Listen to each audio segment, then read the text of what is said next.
כמעט ט"ו בשבט שמח, חג שמח. לגבי חודש הבינה המלאכותית, השנה באמת משרד החינוך לקח צעד אחד קדימה, גם המחוז ההתיישבותי, וגם בכלל המחוזות התכנסו לצורך פרופוגנדה מאוד גדולה של חודש הבינה המלאכותית במשרד החינוך, חודש פברואר. הבינה המלאכותית זה מהפך שהוא שווה ערך למהפכה התעשייתית, בוודאי למהפכה הרביעית, בוודאי לאינטרנט וכו'. אנחנו צריכים להבין שהמהפך הזה מחלחל לכל תחומי החיים, ובוודאי מהם על מקצועות קיימים ועל עולם התעסוקה בעיקר, וגם הבין אישי של המחר. אנחנו רואים התייחסות של פסיכולוגים, של האיגוד הפסיכולוגי העולמי למהפכה הזו, שאנשים שמתייעצים עם AI ופחות הולכים לטיפולים פסיכולוגיים.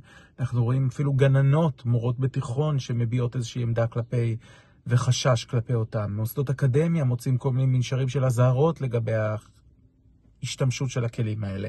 מעסיקים שמנסים להתגונן בכלים משפטיים. צריך להבין שהמערכת החינוכית חייבת להיות בחוד החנית של הנושא הזה.